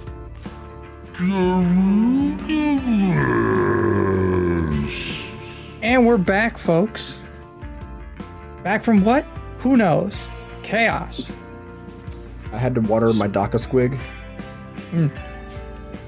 Speaking of Daka squids. What? What? What was the segue there, Matt? Go ahead, finish. I don't know. Actually, you know how terrible I am. Jesus Christ. Yeah. Okay, whose turn was it? Oh, actually, I think it is actually my turn. Speaking of Daka squids. Oh my god. All right, so I have a bad. I don't even know if this is actually a bad take, so I'm just gonna spat it out. I think it's okay that like players who want to make a character base their character like off like you have a guy who's like I want to make Wolverine in D&D, or I want to make I'm gonna stick with X-Men. I want to make Colossal in Cyberpunk. Sure, we'll go for it. Let them do it. Fuck it. All right, stop poo-pooing on their fun. Wait, your take on this is it's okay. It's okay. Yeah, I think it's okay to let people like I want to make a character who's exactly like Wolverine, or who's exactly like Deadpool, or I don't know why I'm sticking with X-Men. I gotta fucking jump out of here. Batman. Yeah, because usually the take is if you make an anime character, you're trash. But I think more people would agree with you that like making comic book characters is probably a little bit better. Right. Ooh. Yeah. All right. So making comic book characters is okay, but anime characters like, fuck. Who's the Sword Art Online? Get the fuck out of here, you fucking weebs. Fuck. What's the Sword Art Online guy's name? Don't make me say his name. Don't make me say his name. Well, if you make that guy, then like Kirito. Ooh. Yeah. If you make that guy, or I just said it 3 times back. Kirito. Yeah, I heard. You said who? You say it, the more it hurts. But what's the fucking Eren Yeager or Goku? Eren Yeager. Yeah. Eren Yeager. He's just a beast barbarian. With a little bit of rune. There you go. I'm gonna say this is a shit take. Don't play Wolverine, you fucking losers. I'm kidding. I'm kidding. I have a strong opinion on this one. I think, okay. This feels like another one that I need like a halvesies on, but it can be a shit take if you do it too much. Calm the fuck down. You don't need to play Captain America and Wolverine and fucking Spider-Man every goddamn game. But, you know, every once in a while, it really depends on how cringy you are about it. You know? True. Yeah, I would say if you want to play a 1-for-1, get that shit out of here. And don't play it. Like, because if you think about like Deadpool, because I fucking hate Deadpool. If you think about it, Deadpool is very difficult to fit into anything. Like party, because Deadpool is a party of one, right? Specifically because he's got all the voices in his head and he's got like all that meta like knowledge. You're basically just playing a completely different game than everybody else if you want to play Deadpool the way that Deadpool is in the comics, which would be a pain in the ass for the rest of the party potentially if you're not like really good about it. But if you want to play a character who's got like a crazy regeneration factor and has just no self-preservation instinct and like cycles their trauma through like stupid humor, yeah, go for it. If you want to pay homage. Yeah, if you want to play a character with a superpowered evil side that manifests as a mask and you use like a big fucking sword, do that. Just don't name yourself Ichigo Kurosaki and be like... Oh, if you name yourself after the character, cringe as fuck, bro. Get the fuck out of my game. I can't. No, you can't name yourself Wolverine. I'm sorry. You can't. I refuse. Nah, name yourself Honey Badger. They're more aggro. They're more aggro anyway. I would accept Honey Badger for the joke, yes. But yeah, what about me, who do the Merrill of Mivia? You just switch the... No. Damn it. Get the fuck out of my game. Damn it. Cringe, but you're true to your cringe self, which is based. You are, yeah, I mean, yeah, no, you definitely commit on that one. Jesus Christ. Yeah, I mean, it also, like, it's not the self-restraint, the self-awareness of it. If you know you're doing a bit, then it makes it like easier to swallow because everyone's like, oh, he's doing a bit. Yeah, he's in on the joke. But if you want to play he's like, Batman, seriously, yeah. If you're just fucking cringe, if you're just I'm vengeance, like, all the time, vengeance, and you like insist on having like an alter ego and like a faithful servant and like all these crazy gadgets and like with prep time you can fix any problem. No, dude, get the fuck out of here. With prep time, you can always win with vengeance. I mean, in 5e, you can basically win with prep time no matter what, i.e. the baggeting. Check it out. It's a good clip. But, like, the I am the knight one-man army shit, that doesn't play. Like, that doesn't track, bruh. All right, but what if you play a vengeance paladin named Vengeance? And you're playing a tiefling? Fucking... Go for it. Hell yes. And then whenever you say, I am vengeance, you could be like, it's on my birth certificate. I'm vengeance. It says it right there. It says it on my underwear. It says it on my underwear. Oh my god. Oh my good. I love this headcanon now. I need like a purple and gray tiefling with horns that are like roughly in the shape of Batman. Fucking pointed ears. Yeah. And he speaks like Christian Bale. Yeah, Christian Bale. He's also just for some reason because he's like, oh, my name is Vengeance, so I gotta do the V for Vendetta thing, and he just like memorizes that one bit. Oh my god, there's all the V's in there. I told you I got pretty close to memorizing that whole fucking speech. Oh my god. So I guess it was really tough. I am gonna have to give this a tentative shit take. I lean more on the side of shit take on this one. I'm sorry. I think I want to say not shit take. Oh, interesting. Because there are, like you said, there are ways you could do it where it's not gonna just make you want to kill yourself. But there are also ways you can do that are really bad. But also, I generally don't, within reason, try not to poo-poo on fun. Try. Yeah, of course. Right, like, yeah. If a player wants to play, I am Vengeance the Tiefling, I'm not gonna say no outright, but I am gonna be like, look, bud, I don't want to staunch your creativity, but we are gonna have to lay down some ground rules. I think you made a good point in that the best way to do it is to pay homage to the character you're referencing rather than literally trying to play the character. Like, don't try to literally be Wolverine. Instead, make a barbarian who likes cigars and is kind of gruff and is, you know, really short and angry, right? Like, don't literally make Wolverine, but sort of homage Wolverine and make it like, yeah, that's like, obviously that's your reference. I think that's probably the best way to do it. Yeah. So I'm gonna give Matt, I'll give Matt the not shit reluctantly. Okay, I mean, ultimately, like, even if I say it's a shit take, he still wins this round, so. Yeah, I'll give it to him. He gets it. I'll give it. Hell yeah. Yeah, I mean, I like the fact that Yato exists and isn't the like cringiest JoJo humping JoJo monk that's ever existed. Is that a motherfucking it's doable. JoJo reference? Exactly. Oh and like my God. it's doable. Because like if I didn't name the astral self unironically the Pretender, like Yeah. there's nothing that really screams JoJo about Yato save for like his massive pompadour and his like need to be a Giga Chad at all times. I am a little disappointed you haven't done the Joseph Joestar, oh my god, at least once, but yeah. That's just that's just me. Just because I really loved it. No, he just sounds like he's from Brooklyn constantly. Yeah. He's doing the Joey Wheeler. Brooklyn Rage. All right, just side note, I'm sorry, real quick. Whenever Yato stops doing the accent and Haven's like, I really don't like that you can switch it off. Yeah, no, I don't. It's concerning.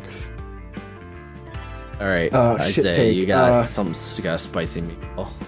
I do. Oh, we got to give one Matt, we got to give Isaiah one. I do. I don't know, maybe is it spicy? I don't know. We have to. Fuck. Wild magic is trash. I'm just gonna say Oh, it. no, you're it's getting trash. shit. No, It shit. fucking Absolutely, you got blows. one, you got one, It's not you got interesting. one. It's so fucking stupid. You got one. Shit Mechanically, take. it has nothing Oh, I'm worth putting that doing down immediately. other than the fucking Nope. wild magic Nope. table. I'm it not just even- sucks. we don't even There's need to have nothing this good chat. enough about that fucking class to warrant its existence.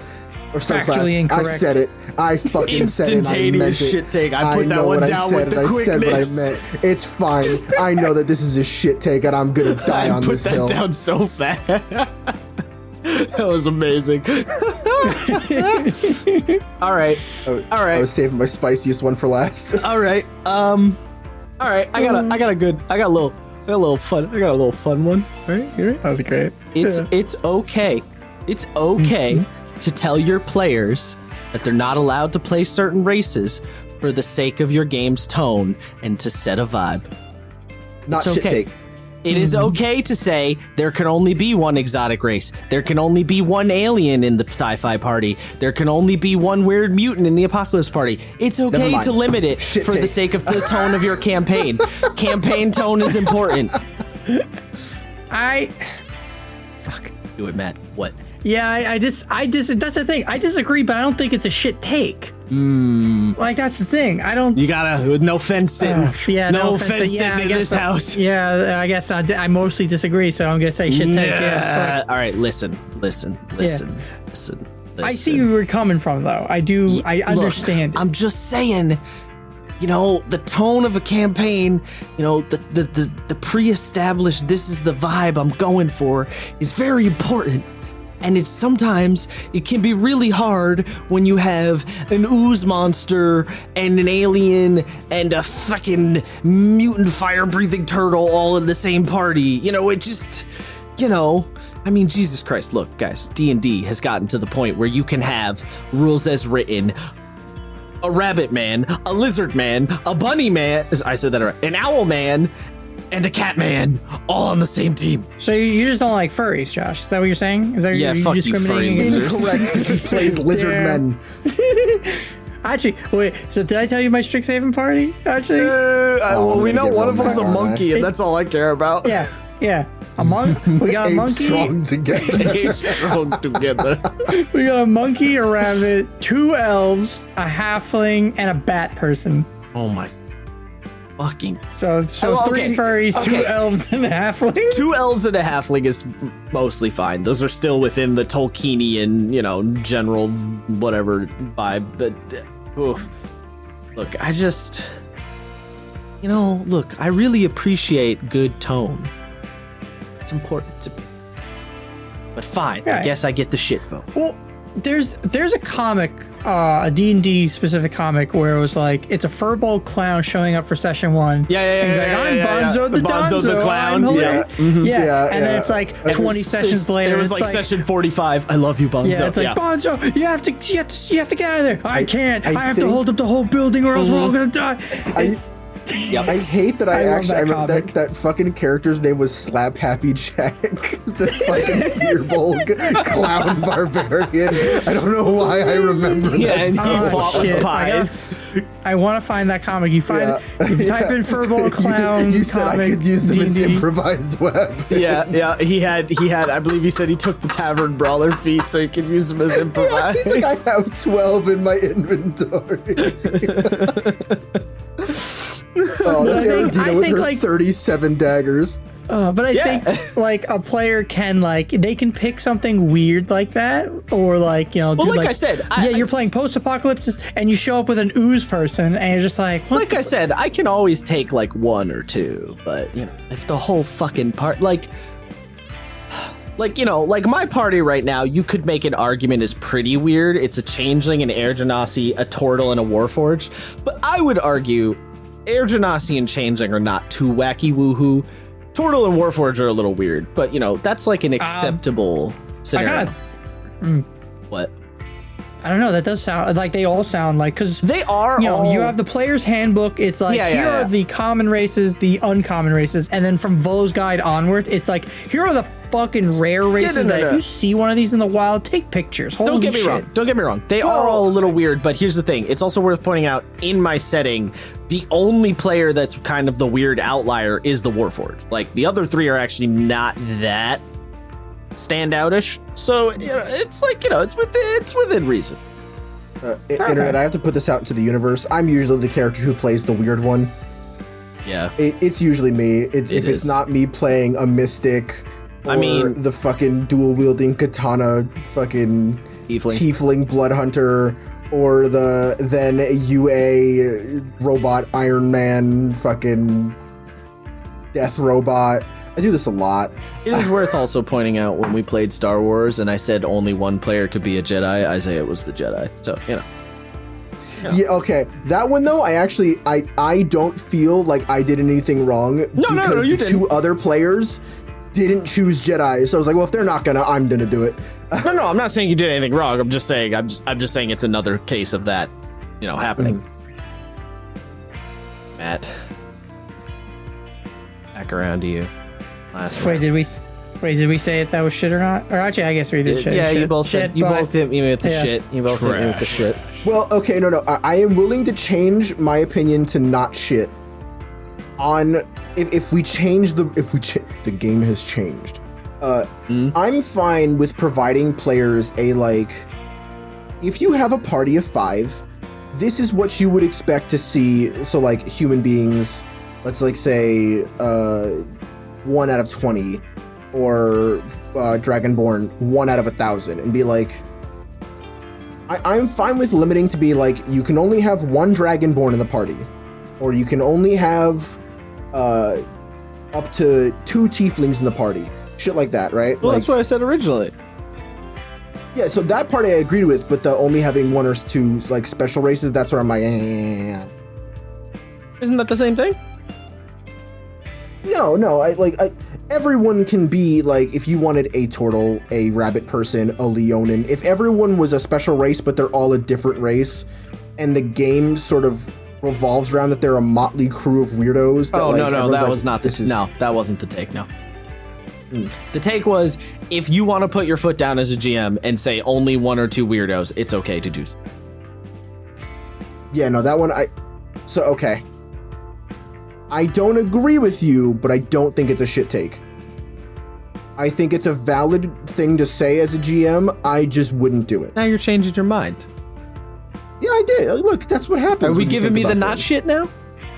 Yeah, I'll give you the not shit. All right, I'll take Yeah. that. I'm back. Bye, Matt. Fine. Oh, Sorry, you're I'm not second- getting. you're I'm not second getting place now? last place. That's I'm right. not- None of us are getting last it's place. impossible to get My last. Twitter guy. All right, one last round. All right. We're at 4, so it's 5. 35. All right. Shit. I don't know if I have another bad take. I think I've. Oh man. Yeah. No. I'm kind of stumped at the moment, trying to think of like one last one. Yeah. Go for it. Shorter campaigns are better. Normalize short campaigns. Nah. No. I mean, I do agree in some instances, but no. Yeah. What do you mean by like a shorter game, campaign? Shorter like how many campaigns. sessions? Well, what do you Like mean by 20 like how many sessions. sessions? Oh, 20 to I 30 think sessions. I think that's good. Less I than think a that's year. Fine. Yeah, I think that's fine. Honestly, Hell yeah, Matt. Give me that fucking ribbon. after going through my homebrew game of 3 fucking years and then jumping from Icewind Dale that took us 9 months, Yeah. I was like, oh my god, this is great. This is Yep. obviously we didn't get we only got to like level 10, but still, I think that was fine. Yeah, but I you think can fix that with gameplay adjustment. You can adjust XP or adjust milestone steps or whatever. Like there's ways you could get to level 20 in a shorter period of time. Yeah. Like, I think there's a place for long-term campaigns and stuff, like, over a year or so. But, as someone who, again, learned from my mistakes, as someone who's played a 3-year campaign, and it was great. 3 it was is too great. much. But I do think it was too much. I do think, like, I understand pacing better when it comes to running games, and I think I probably could have, like, cut that down. So Maybe what not I'm a hearing year, is not shit. Yeah, not shit for me. Hell yeah. I'm gonna say shit from me. I like long-term games. I know you were gonna. I know you would. You still get the point. Don't you worry. I do. Matt or Isaiah, you gotta. One more for you.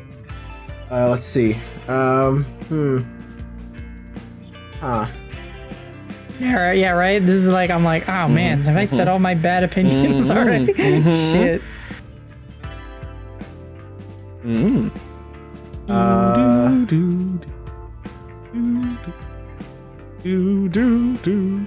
right. I don't know if this is like a bad opinion, but like this is something. I mean, because a lot of people do this, and we kind of talked about this a little bit in the feed episode. I think that human variant and custom origin or custom lineage, whatever the fuck the human variant with dark vision, I think just get rid of them. Just new edition, next edition. Just give everybody feats at level 1. There's the human that has a +1 to all stats. Custom lineage, fuck that, or not custom. Yeah, custom lineage, fuck it. Just put a big thing of like people who don't understand how to reflavor things, like they did in Tasha's, where it's like you can have magic missiles that are 3 chickens. Learn to reflavor your shit, and there you go. Customize your origins. Valid. One of my players in the game, the bat person, he's literally just a winged tiefling. But he's like, can I just make it a bat person? I'm like, yeah, fuck it. It's the same stats. Yep, I agree. This is Valid valid. take. I like this. Valid take. Valid take. Absolutely not shit take at all. Shee, hell yeah, brother. Fuck that custom lineage. It was the laziest shit they ever put out. I like I've said it before. I like it in the context of, oh, I want to play a Knoll, but Knolls don't exist, so I'll play like Leonin and give it Rampage as opposed to whatever the hell Leonin get. And bam, Knoll person. If they had made a custom, a custom race mechanic that was really like customizable and had some like really like interesting choices in there, I would have said cool. But it was the fucking laziest thing in the world. It was like, oh, pick 2 proficiencies, you get dark vision if you want, LOL, bye. Fucking such a lazy design part. I just get the fuck out of here. They barely made a mechanic. They didn't. No. Yeah, I think I would have liked it better if it was like, this is for GMs specifically. If you want to build a race, this is how you think about it, right? Like, to give it you like could do that carte too. blanche access to the players. I don't know how I feel about that, you know? Yeah. It was just bad. It was so badly designed. It drove me insane. I don't know if I'd go that far, but yeah, I definitely understand the disliking of it. Yeah, no, I'll say that's not a shit take. I'll give you that. One more, Isaiah. Gentlemen. No, I just want to know how spicy I should go. Go spicy. Go full spicy. Fine, fuck it. Yeah. Nothing gets me more mad than when someone says, you should never do X, Y, and Z. And it could be like, oh, you should never play a meat grinder game, or you should never have a game where death isn't a problem, or you should never have a game that uses X, Y, and Z, like, vague political statement. No. I disagree with blanket statements. There's no such thing as never. Let shit happen on a case-by-case basis, and if it's not your vibe, it's not your vibe, bud. You don't gotta deal with it. Just don't harsh someone else's vibe, you know? I'm sorry, Isaiah. I'm all about harshing other people's vibes. I'm gonna say this is a shit take, dude. I don't agree. No, no, actually, no. No, it's bait. No, it's fucking. You're good. You're better be fucking baiting right me. on the money. Yeah, no. Well, Oh, like, huh? I don't disagree, but I could kind of see the argument for it being a shit take in the sense that, you know, people saying never do this are coming at it from their own angle, and if they're saying, you know, never have rape in your game, for example, you know, like, they're probably kind of saying it for a reason. So I don't. There's a little. Yeah. There's maybe a little seasoning of a shit take in there, maybe. Yes. Well, I wasn't really talking about it from that. Yes, that's session 0. Like, my players don't want to have this, so we're not going to do it. But if that's like, if you come at it from the like, hey guys, there are going to be some heavy topics in this game, or there could potentially be some heavy topics in this game. I am going to put them on the table for you right now as potential red flags. Is everyone okay with these? And look, you can change your mind. That's fine. The scene could come up and you could be like, hey, red flag, I'm not vibing with this. I thought I could be fine, but I'm not fine. And then the GM, you know, you should be like, okay, I understand. Let's bring it back. Let's all relax. But to be like, you can never explore these things in a safe environment with people you trust. I disagree. Should it be carte blanche? No. But is there no situation where it could theoretically be a constructive thing? Yes, absolutely. Right? If you dealt with like a lot of parental abuse and one of your characters was abused and you talk about it with the GM and be like, you know, this is stuff I went through. This is kind of how I, you know, experienced it when I was younger, and the GM is respectful to that. That's awesome. That's you being able to like potentially heal amongst your friends. That's great. But a GM springing anything like that on the players, no. Fuck you, dude. You're a piece of shit. All right. Yeah. Yeah. All right. Yeah, no, it's Nodders. Not shit. Thank you, friends. I feel we've been too nice. I'll have to do this again and be a little meaner. Yeah, we got to do it with Sam. I don't think Sam has very many shit takes. He definitely has takes I don't agree with. It'd be interesting to see his takes on things. I mean, if you don't agree, it's shit, right? No, like you have to like be like, nah, bruh, this ain't it, boss man. It's not good. Not a vibe. So the final count is Matt with 3 not shits, 2 shits. Isaiah Wait, with... really? I thought I had more shit takes than that. Only 2. We did 5 each. Isaiah with 4 not shit takes, 1 shit take, and me with 4 not shit takes, 1 shit. And Twitter man with 99.5 shit takes. Twitter man with 999 shit takes, like a fucking Final Fantasy crit. Let's go.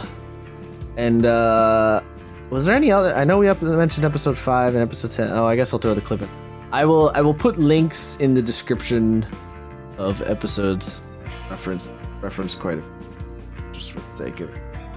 I'll throw them in there. One of them will be a clip. Just like a worse version of the Marvel Cinematic Universe. We gotta reference everything now. Damn, that I don't know if that's a shit take, but that was a fucking take in of itself. Yeah, that was Matt, you okay? You need some milk? Anyway. Yes. Yeah. Drink water and close us out, Matt. Hell yeah. Well, thank you everybody for joining us and hearing our garbage opinions of table RPGs. Yes, we're gonna keep that joke alive. Don't forget. Same. Don't forget to follow us on the YouTubes and subscribe to us to listen to us on all podcast platforms. And give us a nice old rating on whatever platform of your choice. Ding Follow dong. us on the Twitters. See my absolutely banger tweet. Yeah. You can see all of Josh's totally not shit takes. I mean, Like the no, Kamehameha wave being so iconic. I tweet nonsense. I'm sorry. A couple of days ago, just tweeted, "Where are the monster girls, Sam? Where are they?"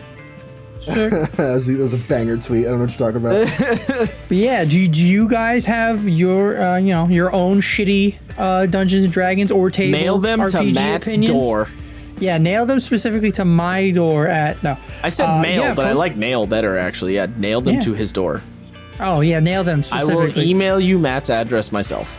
Sick. Oh no, don't Yeah. do that. However, yes, in any platforms with comments, tell us what your takes are, and everybody else respectfully discuss whether the takes are shit or not, and no one's allowed to get salty.